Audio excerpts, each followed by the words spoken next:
Hi guys, welcome to my channel jobs with Hansika. ఇవాళ వీడియోలో నేను అమెజాన్లో ఇంకా ఏదైనా వేకెన్సీ ఉన్నవి అండ్ దాట్ లైక్ హైరింగ్లో ఉన్నవి అయితే షేర్ చేయాలనుకుంటున్నా. ఈ సపోర్ట్ జాబ్స్ గురించి ఎందుకు అంటే మన సబ్స్క్రైబర్కి ఒక్కరికి ఇంటర్వ్యూ షెడ్యూల్ అయ్యి ఆన్ బోర్డ్ అయితే అయ్యారు. సో అందుకే నేను సపోర్ట్ జాబ్స్ గురించి అయితే కూడా షేర్ చేయాలనుకుంటున్నాను. బిఫోర్ దట్ నా వీడియోని ఎవరైనా కొత్తగా చూస్తుంటే please do subscribe for the latest job opportunities and నా వీడియో నచ్చితే లైక్ చేసి షేర్ చేయండి. నా వీడియోని అయితే కంప్లీట్గా చూడండి, ఎందుకంటే ఇందులోనే నేను మీ వర్క్ ఎలా ఉంటుంది ఏంటి అన్నది కూడా షేర్ అయితే చేస్తున్నాను. సపోర్ట్ స్పెషలిస్ట్ అంటే ఇప్పుడు మీ వర్క్ ఎలా ఉంటుంది ఏంటంటే before that like me salary కూడా నేను డిస్కస్ చేసేయాలి. ఎందుకంటే నాకు ఒక సబ్స్క్రైబర్ కమెంట్ చేశాడు, ఇన్ దిస్ వీడియోలో లైక్ మీరు శాలరీ కూడా డిస్కస్ చేయండి, మీకు అప్రాక్సిమేట్గా అయినా తెలిసి ఉంటుంది కదా, సో అదైనా షేర్ చేయండి అని అయితే చెప్పారు. సో అందుకే నేను కంప్లీట్ ఇన్ఫర్మేషన్ షేర్ చేయాలనుకుంటున్నా. ఫస్ట్ దీనికి ఫ్రెషర్స్ నుంచి 4 years వరకు ఎక్స్పీరియన్స్ ఉన్న వాళ్ళు ఎవరైనా అప్లై అయితే చేసుకోవచ్చు. హైరింగ్ అనేది బెంగళూరు లొకేషన్కి జరుగుతుంది. శాలరీ వచ్చేసి ఫ్రెషర్స్కి వచ్చేసి అరౌండ్ 3.5 అలా ఆఫర్ అయితే చేస్తారు. అండ్ మీ enhance salary will be around 27 77 change or 28 అలా అయితే ఉండొచ్చు. And in case your fresher, experience అనుకోండి మేబీ ఇంకొంచెం ఎక్కువ అయితే ఉండొచ్చు. Depends upon your experience, maybe it cross up to 31 or 32. But అది అనేది ఖచ్చితంగా మీ శాలరీ మీ ఎక్స్పీరియన్స్ మీదనే డిపెండ్ అయి ఉంటుంది. ఫ్రెషర్కి అయితే 27 చేంజ్ లైక్ 28 ఆ రేంజ్లో అయితే రావచ్చు. సో ఇది దీని శాలరీ అనమాట సపోర్ట్ జాబ్స్కి. ఇంకా మీ సపోర్ట్ జాబ్స్కి వర్క్ ఎలా ఉంటుంది ఏంటి అంటే ఎఫ్బిఏ అంటే ఎఫ్బిఏ మర్చెంట్ అంటే ఏంటి, ఇక్కడ చూస్తూనే ఉంటారు కదా. అసలు ఎఫ్బిఏ ఏంటంటే అమెజాన్ ప్లాట్ఫామ్ వాడుకొని సెల్లర్స్ అయితే మన అమెజాన్లో ఐటమ్స్ అయితే సేల్ చేస్తుంటారు కదా, ఆ సెల్లర్స్కి ఎలాంటి ఇష్యూస్ రాకుండా మెయింటైన్ చేయడమే మీ వర్క్ అయితే ఉంటుంది అనమాట. వాళ్ళకి ఏమైనా ఇష్యూస్ వచ్చింటాయి, లైక్ ప్యాకేజ్ పోయి ఉంటుంది, మిస్ అయిపోయి ఉంటుంది, కస్టమర్కి రీఫండ్ అయితే ఇచ్చేస్తాం, బట్ ఇక్కడ లాస్ ఎవరికి, సెల్లర్కి కదా. సో ఐటమ్ మన దగ్గర పోయిందంటే సో మనం సెల్లర్కి కూడా అమౌంట్ ఇవ్వాల్సి వస్తుంది అనమాట. సో రియంబర్స్మెంట్ ఇక్కడ ఇచ్చే చూడండి, రియంబర్స్మెంట్ రిక్వెస్ట్స్. సో ఇక్కడ మీరు కాల్ మాట్లాడేటైతే ఏమి ఉండదు, మోస్ట్లీ ఈమెయిలే ఉంటుంది. ఈమెయిల్ ద్వారా కాంటాక్ట్ అవ్వడం, సెల్లర్ని టికెట్స్ రేస్ చేయడం రియంబర్స్మెంట్కి, ఆ ఇన్వెస్టిగేషన్ చేయడం, అసలు ఎక్కడ ప్యాకేజ్ మిస్ అయింది, కంప్లీట్గా అమెజాన్ మిస్టేకేనా లైక్ సెల్లర్ మిస్టేకా అని తెలుసుకొని సెల్లర్కి రియంబర్స్మెంట్స్ అనేవి ఇవ్వాల్సి ఉంటుంది టికెట్స్ రేస్ చేసి. సో ఇది మీ వర్క్ ఉంటుంది. It's full time permanent. Last time నేను షేర్ చేసినప్పుడైతే కాంట్రాక్ట్ బేస్డ్ అయితే ఉన్నది ఈ రోల్కి సపోర్ట్ జాబ్స్కి. ఇక్కడైతే చూడండి ఫుల్ టైం పర్మనెంట్ అని అయితే ఇచ్చారు. మేబీ పర్మనెంట్కి అయితే హైర్ చేసుకుంటున్నారేమో. సో ఫస్ట్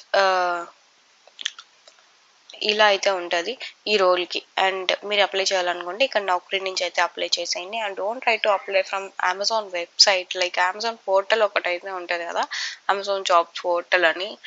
అందులో సెర్చ్ చేశారంటే లైక్ అసలు టెస్ట్ ప్యాటర్న్ ఏదో డిఫరెంట్ వస్తుంది. లైక్ అసలు అది ఎలిజిబుల్ కాదో కూడా నాకు తెలియదు అనమాట, దాన్ని కన్సిడర్ చేస్తారో లేదో. సో అందుకే నేను ఎప్పుడు చెప్తుంటాను నౌకరీ నుంచి ఆర్ ఎల్స్ హైప్రో నుంచి అయితే అప్లై చేయడానికి ట్రై చేయండి అని. Or else like direct HRs దగ్గర నుంచి మెయిల్ వచ్చి అప్లై చేసుకోమన్నా కూడా it's well and good. Test links అయితే వస్తాయి, రైట్ టెస్ట్ లింక్స్ కరెక్ట్ అయినవి అయితేనే వస్తాయి. ఇది సపోర్ట్ జాబ్స్ గురించి కంప్లీట్గా. అండ్ నెక్స్ట్ వచ్చేసి క్యాటలాగ్ అసిస్టెంట్. ఇంకొకరు అయితే నన్ను అడిగారు లైక్ ప్రాసెస్ అసిస్టెంట్ గురించి. అమెజాన్లో there is one more role, process assistant. అది నౌకరీలో ఉంటుంది, మీరు ఒకసారి చెక్ చేయండి. అదేంటంటే వేర్ హౌస్లో వర్క్ అయితే ఉంటుంది, మేబీ మెయిల్స్కి అయితే బెస్ట్. దాని గురించి అయితే అడిగారు అనమాట, లైక్ అప్లై చేసేసుకొని వాళ్ళు అమెజాన్ పోర్టల్ నుంచి అప్లై చేశారు. సో టెస్ట్ లింక్ అనేది ఏంటంటే నార్మల్గా మనకు సిచ్యువేషన్ బేస్డ్ క్వశ్చన్స్ లాగా ఉంటుంది కదా,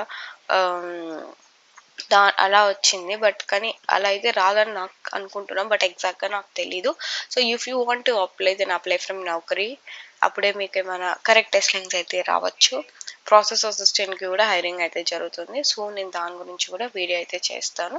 ఇన్కేస్ మీరు నా వీడియో కన్నా ముందే అప్లై చేయాలనుకుంటున్నారేమో అని చెప్పి నేను ఈ చిన్న డిస్కషన్ అయితే పెట్టాను ఇందులోనే. Next catalog assistant.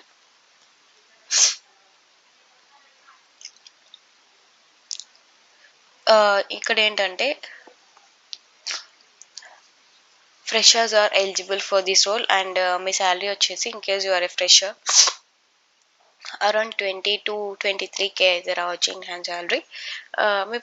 మేబీ ఇంకా మీకు work from home always in case it's work from home అయితే ఒక 25 దాకా అయితే రావచ్చు. In case experience depends upon your experience, salary May differ. ఇది బెంగళూరు లొకేషన్కి అయితే హైరింగ్ అనేది జరుగుతుంది. ఇంకొకటి ఏంటంటే ఇది ఫుల్ఫిల్మెంట్ సెంటర్స్ రిలేటెడ్ వర్క్ అంటే లైక్ అట్లా అని కాదు, ఫుల్ఫిల్మెంట్ సెంటర్కి వెళ్ళి వర్క్ చేసేది కాదు, దాన్ని ఆడిట్ చేసే వర్క్ లాగా అయితే ఉంటుంది కొంచెం. లైక్ ఎగ్జాక్ట్ వర్క్ ఏంటి అని అయితే నేను తెలుసుకొని మీకు అయితే షేర్ చేస్తాను ఇందులో. బట్ నాకు తెలిసినంత వరకు క్యాటలాగ్ అంటే ఏంటంటే కస్టమర్స్కి ఏదైనా సర్చ్ చేసేది కరెక్ట్ ఐటమ్స్ వచ్చేలాగా మీరు వర్క్ చేయడమే. For example if I search for an black dress, అవి కరెక్ట్గా బ్లాక్ డ్రెస్సెస్ అన్ని క్యాటలాగ్స్ అన్ని నాకు పడాలి కదా. సో అలాంటి వాటి మీద మీరు అయితే వర్క్ చేస్తారని అనుకుంటున్నా. బికాస్ నేను ఒకసారి ఇంటర్వ్యూ అటెండ్ అయినప్పుడు డిస్క్రిప్షన్లో చూశాను క్యాటలాగ్ అనే దానికి catalogue associate. So it might be like similar role. And దీనికి ఫ్రెషర్స్ లైక్ ఖచ్చితంగా బ్యాచిలర్స్ డిగ్రీ అయితే ఉండాలి అండ్ ఇంగ్లీష్ ఫ్లూయెన్సీ అయితే ఉండాలి అండ్ ఎక్సెల్ని బాగా వర్క్ చేసేలాగా ఉండాలి, advance knowledge in Excel. So ఇది అయిపోయిన తర్వాత next transportation representative. As of now like మీరు ఇంకొకటి అయితే చూసారు కదా, ట్రాన్స్పోర్టేషన్ స్పెషలిస్ట్ ఆర్ఓసి, దానికి కూడా హైరింగ్ అయితే జరుగుతుంది. బట్ ఆల్రెడీ ముందే అప్లై చేసి ఉంటారు కదా, వాళ్ళు ఎగ్జామ్ క్లియర్ చేసిన వాళ్ళకి ఇంటర్వ్యూస్ అయితే వస్తున్నాయి అండ్ కొందరికి రిజెక్షన్స్ కూడా వస్తున్నాయి మన సబ్స్క్రైబర్స్కి. No worries, we will try hard again and again until we get that. So ఇలా మీరేంటంటే ఇప్పుడు అప్లై చేసి ఇప్పుడే టెస్ట్ లింక్ వచ్చేస్తుందా, ఇప్పుడే ఎగ్జామ్ క్లియర్ అయిపోతే ఎన్ని డేస్లో రెస్పాన్స్ వస్తుంది అని అయితే అడుగుతుంటారు. బట్ మీకన్నా ముందు అప్లై చేసిన వాళ్ళంతా ఉంటారు కదా, క్లియర్ చేసిన వాళ్ళందరినీ ఆల్మోస్ట్ అయిపోయిన తర్వాతే నెక్స్ట్ వాళ్ళు మీ దగ్గరకు అయితే వస్తారు. ఇది ట్రాన్స్పోర్టేషన్ రిప్రజెంటేటివ్, సేమ్ వర్క్ అయితే ఉంటుంది, పెద్ద డిఫరెన్స్ ఉండదు. బట్ అది ఫుల్ఫిల్మెంట్ సెంటర్ అని క్లియర్గా మెన్షన్ చేశారు. ఇది ఫుల్ఫిల్మెంట్ సెంటర్ కాదని నేనైతే అనుకుంటున్నాను. It's little bit different, but same target based ఉంటుంది. ఖచ్చితంగా టార్గెట్స్ అన్నీ ఉంటాయి. సో మీరు అవన్నీ రీచ్ అవ్వాల్సి అయితే ఉంటుంది అనమాట ఖచ్చితంగా. దీనికి కూడా ఎనీ గ్రాడ్యుయేట్ అయితే ఫుల్ టైం పర్మనెంట్ ఇక్కడ మెన్షన్ చేశారు చూడండి. ఈ లింక్స్ అన్ని నేను డిస్క్రిప్షన్లో అయితే ఇచ్చేస్తాను అండ్ మీరు అప్లై అయితే చేసుకోండి. సో నా వీడియో నచ్చితే నా వీడియో నచ్చి అండ్ ఇంకెవరైనా సబ్స్క్రైబ్ చేసుకోకపోతే please do subscribe and like చేసి షేర్ చేయండి. అండ్ ఎస్పెషల్లీ ఎవరైతే జాబ్ అయితే సర్చ్ చేస్తున్నారో అండ్ సూన్ నేను కూడా ఒక ఓన్ బిజినెస్ అలా స్టార్ట్ చేయాలనుకుంటున్నా. Then I need manpower for that. And అది ఇప్పుడే వస్తుందని అయితే నేను అనుకోవట్లేదు, it will take lots of time. But soon if it well, like ఎలా అంటే అంటాం కదా, if it goes well then we will try to announce that. So as of now అయితే ఇంకా అమెజాన్లోనే మేబీ ఇంకో 1 year దాకా. సో ఇప్పటి వరకు అయితే ఇది నా వీడియో. ఇంకా చూస్తుంటే సబ్స్క్రైబ్ అయితే చేసుకోండి.